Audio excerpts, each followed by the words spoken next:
સંસદના બજેટ સત્રનો આજથી બીજો તબક્કો 14 સંશોધન સાથે વકફ બિલ સહિત અનેક મહત્વના બિલ કરાશે રજૂ।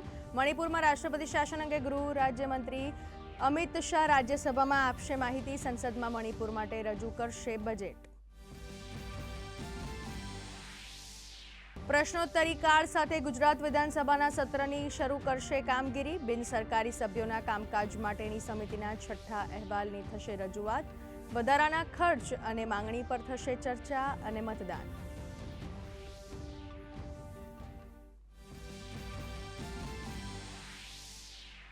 ભાગેડુ લલિત મોદીને મોટો ઝટકો। લલિત મોદીનો વાનુઆતુ પાસપોર્ટ થયો રદ। ન્યૂઝીલેન્ડમાં ભારતીય ઉચ્ચાયુક્તે નીતા ભૂષણે નિભાવી મહત્વની ભૂમિકા। લલિત મોદીએ 7 માર્ચે ભારતીય પાસપોર્ટ સરેન્ડર કરવા કરી હતી અરજી।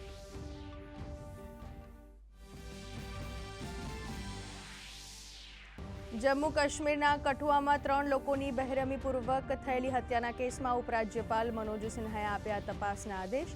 દોષિતોને વહેલામાં વહેલી તકે સજા આપવાની આપી ખાતરી।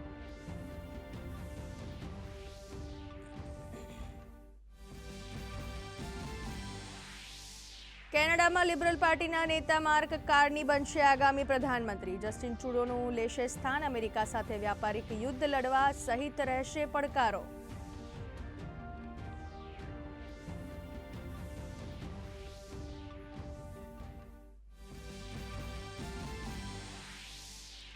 સૌરાષ્ટ્ર અને કચ્છમાં હીટવેવની આગાહી। 6 જિલ્લામાં નોંધાયું 38 ડિગ્રી તાપમાન। આગામી 3-4 દિવસ ગરમીનો પારો પહોંચશે 40 થી 42 ડિગ્રી પર। 13 માર્ચ સુધી યલો એલર્ટની આગાહી।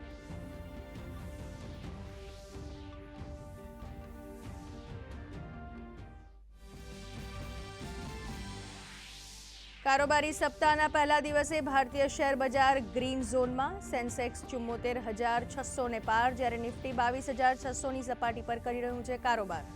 મેટલ અને એફએમસીજી શેર્સમાં ખરીદારી। સોના અને ચાંદીના ભાવમાં થયો વધારો। ત્રીજી વાર ચેમ્પિયન્સ ટ્રોફી જીતી ભારતે રચ્યો ઇતિહાસ। દુબઈમાં રમાયેલી ફાઇનલમાં ભારતે ન્યૂઝીલેન્ડને 4 વિકેટે હરાવ્યું। રાષ્ટ્રપતિ, પ્રધાનમંત્રી સહિત દિગ્ગજોએ ટીમ ઇન્ડિયાને પાઠવી શુભેચ્છા। દેશભરમાં દિવાળી જેવો માહોલ।